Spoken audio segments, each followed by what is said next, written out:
Hello दोस्तों, welcome to money stocks. इस video के अंदर मल्टीपल स्टॉक्स के बारे में हम लोग बात करने वाले हैं। सबसे पहले हम लोग बात करेंगे आईआरसीटीसी के बारे में। तो आईआरसीटीसी की अगर बात की जाए तो एक पीयूसी स्टॉक से एक गवर्नमेंट ओन कंपनी आप यह बोल सकते हो, डेफरी कैटेगरी से कंपनी बिलोंग करती है और एक फंडामेंटल कंपनी बहुत ज़्यादा स्ट्रॉन्ग है। अगर आप इनके पैरामीटर्स के अंदर भी देखोगे तो कंसिस्टेंटली ग्रो करंट बेसिस के ऊपर हमें पैरामीटर्स के अंदर नजर आई है। बहुत सारे लोग बोलते हैं कि आईआरसीटीसी फंडामेंटली कंपनी स्ट्रॉन्ग नहीं है। अगर आप दोस्तों इनका पैरामीटर्स देखोगे तो कोविड के चलते, जैसे कि आपको पता है लॉकडाउन था, तो जिसके चलते हमें बिल्कुल भी कोई ट्रैवलिंग करना अलाउड नहीं था। तो जिसकी वजह से अगर ट्रैवलिंग नहीं करेंगे, कैटरिंग के सर्विसेज यूज़ नहीं करेंगे, तो आईआरसीटीसी को किस तरह से बेनिफिट होगा। सही बात है। तो जिसकी वजह से जब हमें लॉकडाउन खत्म हुआ, सब कुछ हमें नॉर्मल तरीके से ड्राइव होते नजर, तब से अगर आप इनका रेवेन्यूज एज वेल एज अगर आप नेट प्रॉफिट देखोगे तो तब से लगातार हमें इनके ऑपरेटिंग प्रॉफिट, नेट प्रॉफिट और रेवेन्यूज के अंदर हमें जंप देखने को मिल रही है। बेसिकली कल तो एक फ्लैट क्लोजिंग हमें नजर आई, लेकिन आईआरसीटीसी का जो पिछले 5 दिनों का अगर आप परफॉर्मेंस देखोगे तो हमें जब कंपनी 730 रुपये तक हमें जब कंपनी प्राइस था, तब हमें प्रभुदास लेलीदार की तरफ से हमें टारगेट्स नजर आए हैं। देखिएगा, hold Indian railway catering and tourism corporation India targets of ₹679। Currently अगर आप देखोगे 700 से ऊपर कंपनी ट्रेड कर रही है, लेकिन टारगेट प्राइस 679 रुपीज़ के दिया है। तो इस टारगेट प्राइस को दोस्तों इग्नोर करना, अपने स्टडी के ऊपर कॉन्फिडेंस रखना, अपने एनालिसिस के ऊपर कॉन्फिडेंस रखना और आईआरसीटीसी को लॉन्ग टर्म बेसिस के ऊपर दोस्तों होल्ड करके चल सकते हैं। ब्रोकर्स का यही काम होता है, एनालिस्ट लोगों का यही हमें काम निकल के आता है, और रूमर्स का भी यही हमें काम होता है कि किसी भी कंपनी के अंदर अगर वो खुद बाइंग करना चाहते हैं तो पहले कंपनी के अंदर वो गिरावट होने देती है, यानी कि पहले आर्टिफिशियली गिरावट कराते हैं, उसके बाद रिटेल इन्वेस्टर गिरावट के कारण सेल करके निकल जाते हैं, सेलिंग प्रेशर आता है, उस कंपनी के अंदर गिरावट होती है, और बाद में एनालिस्ट लोग, ब्रोकर्स लोग एंड रूमर्स लोग हमें एक डिस्काउंटेड प्राइस के अंदर किसी भी फंडामेंटल कंपनी को बाइंग करते हैं। अभी कॉन्फिडेंस इंक्रीज करने के लिए एक इंपॉर्टेंट डेटा मैं आपके साथ शेयर करना चाहूँगा। आईआरसीटीसी का नवंबर 2022 का यानी कि अपडेटेड म्यूचुअल फंड्स का डेटा मैं आपके साथ शेयर करना चाहूँगा। इसके अंदर म्यूचुअल फंड्स की बाइंग कितनी हुई है, कितने कितने करोड़ की किन किन फंड हाउसेस ने बाइंग किया है, उसके बारे में हम लोग बात करेंगे। सबसे पहले अगर आप देखोगे 31 म्यूचुअल फंड्स की बाइंग एंड 17 म्यूचुअल फंड्स की सेलिंग हमें आईआरसीटीसी के अंदर हो चुकी है। वैसे तो बहुत सारे फंड हाउसेस ने बाइंग किया है, लेकिन मैक्सिमम किन फंड हाउसेस ने बाइंग किया है उसके बारे में हम लोग बात करेंगे। सबसे पहले अगर आप फंड देखोगे तो आईसीआईसीआई का फंड है, 2600 करोड़ की बाइंग इन्होंने आईआरसीटीसी के अंदर किया है। फिर निप्पॉन का एक इंडिया ETF निफ्टी फंड है, जहां 3140 करोड़ की बाइंग किया है। यूटीआई का एक निफ्टी 200 मूवमेंट ऑफ फंड जहां जिन्होंने 2160 करोड़ की बाइंग हमें किया है। फिर यूटीआई का एक फंड जिन्होंने ऑलमोस्ट 2100 करोड़ की बाइंग किया है। और भी बहुत सारे फंड, लेकिन दोस्तों इन्हीं फंड हाउसेस ने मैक्सिमम अमाउंट ऑफ इन्वेस्टमेंट हमें आईआरसीटीसी के अंदर किया है।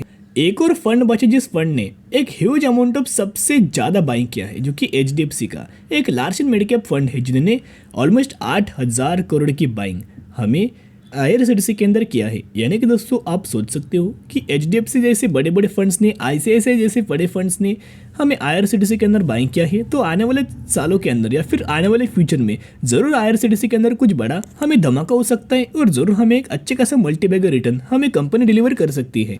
आईआरसीटीसी का अगर आप मैक्सिमम का रिटर्न प्रोफाइल देखोगे तो अभी तक कंपनी ने जितना हमें कंपनी गिरावट हुआ, अगर डाउन प्राइस से अगर आप कंपेयर करेंगे, जब से कंपनी लिस्टेड तब से अगर आप कंपेयर करेंगे, तो हमें 360% का शेयर होल्डर्स को रिटर्न कंपनी डिलीवर कर चुकी है। लेकिन जो टॉप पिक पॉइंट्स जो गिरावट हमें नजर आई, तो गिरावट कितनी ही 34% की गिरावट हमें आईआरसीटीसी के अंदर नजर आई, और स्लाइटली एक रिकवरी हमें नजर आई है।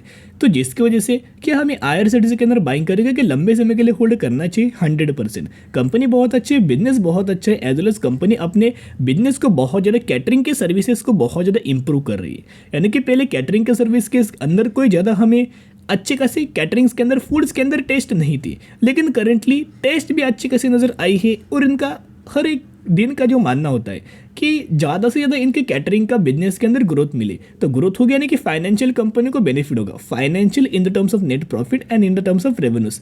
तो जिसकी वजह से जितना आप आईआरसीटीसी को लंबा होल्ड करेंगे, उतने गजब को कंपनी को भी बेनिफिट होगा, और कंपनी को अगर बेनिफिट हुआ तो शेयर होल्डर्स को भी बेनिफिट नजर आ जाएगा। अब हम लोग बात करेंगे कंपनी के अंदर 1:1 रेशियो के अंदर बोनस का आपको बेनिफिट मिलने वाला है। यानी कि अगर आपके पास इस कंपनी के 1 शेयर होंगे तो 1 के बदले 1 बोनस शेयर दिया जाएगा, और यही एग्जीक्यूशन के बाद हो जाएंगे 2 शेयर।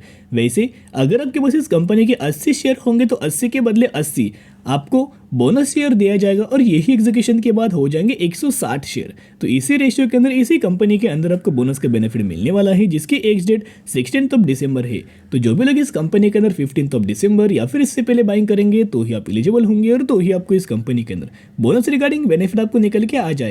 तो दोस्तों हम लोग कौन सी कंपनी के बारे में बात करें, हम लोग बात करें जिस कंपनी का 1780 रुपये का प्राइसिंग है और मैक्सिमम के अंदर 45% का शेयर होल्डर्स को रिटर्न दे चुकी है।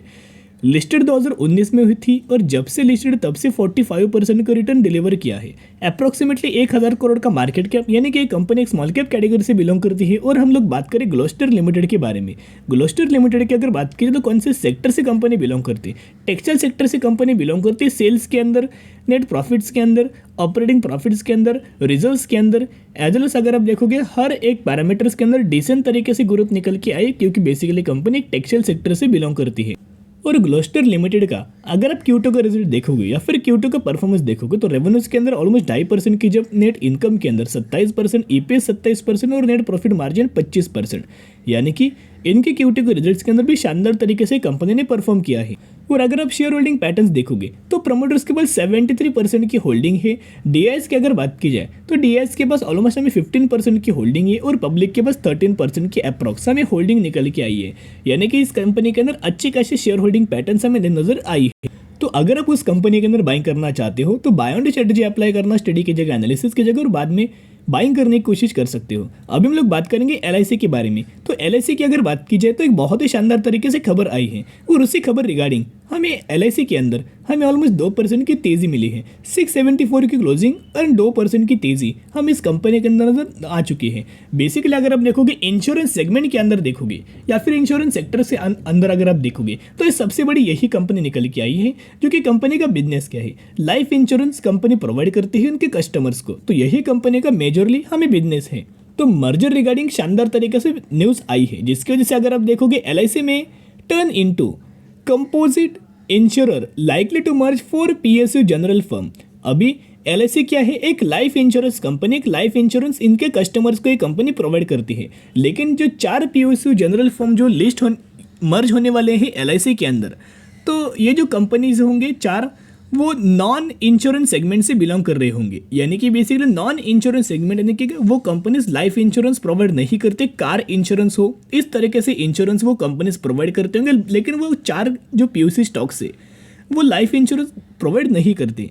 तो कौन कौन सी कंपनीज LIC के अंदर लिस्ट होने वाली है? बेसिकली जो मर्जर की जो न्यूज़ है एक रिपोर्ट के द्वारा आई है, कोई भी कंपनी के द्वारा ऑफिशियली हमें न्यूज़ निकल के नहीं आई, लेकिन न्यूज़ हमें ऑलमोस्ट निकल के आ सकती है कुछ दिनों के अंदर। पहली company the oriental insurance company limited, second the national insurance company limited, third the new India insurance company limited and last की अगर बात की जाए तो United India insurance company limited. तो ये 4 कंपनीज हमें LIC के अंदर लिस्ट होने वाली है, तो जिसकी वजह से कंपनी का जो पावर 4 गुना हो सकती है और आने वाले फ्यूचर में एक शानदार तरीके से मल्टीबैगर रिटर्न शेयर होल्डर्स को कंपनी डिलीवर कर सकती है। जब भी कंपनी के द्वारा ऑफिशियल न्यूज़ डिक्लेयर हो जाएगी मैं 100% आपके साथ शेयर कर दूंगा। तो आज के लिए इतने वीडियो पसंद है, जरूर वीडियो को लाइक, शेयर एंड सब्सक्राइब कर सकते हो। फिर मिलेंगे, बाय।